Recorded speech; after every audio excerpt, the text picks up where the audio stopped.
Psixoloq təhsil müəssisəsində şagirdlərin psixoloji sağlamlığının qorunmasında və onların hər tərəfli inkişafında mühüm rol oynayır. O, məktəblinin yaşadıkları emosional davranış və ünsiyyət problemlərini müəyyən edir, onların həlli üçün fərdi və qrup şəklində psixoloji dəstək göstərir. Məktəb psixoloqları birinci növbədə çalışmalıdırlar ki, məktəbdə şagird özünü daha təhlükəsiz mühitdə hesab eləsin. Əgər bir şagird özünü daha təhlükəsiz yerdə hesab edirsə məktəbdə olarkən, onlar daha özgüvənli olurlar, fikirlərini daha sərbəst şəkildə ifadə edə bilirlər.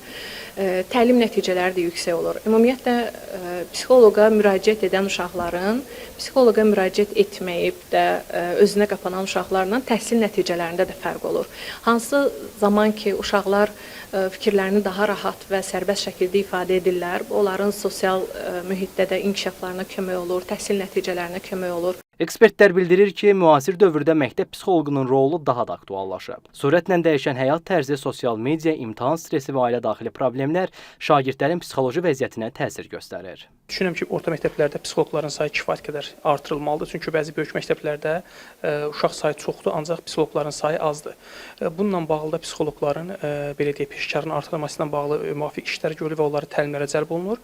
Və həmçinin psixoloqların olması məktəbdə baş verən neqativ halların qarşısının alınması üçün mühüm rol oynayır. Artıq son illər biz ali təhsil müəssisələrinə qəbulda baxsaq görərik ki, kifayət qədər yüksək bal toplayan abituriyentlər məhz belə deyək, bu ixtisas üzrə tələbə olmaq istəyirlər və eyni zamanda onların da artıq peşəkarlığın artırılması Elmə Təhsil Nazirliyinin diqqət mərkəzindədir. Psixoloq təhsil sisteminin ayrılmaz hissəsidir. Onun fəaliyyəti şagirdlərin sağlam düşüncəli fərd kimi yetişməsinə töhfə verir.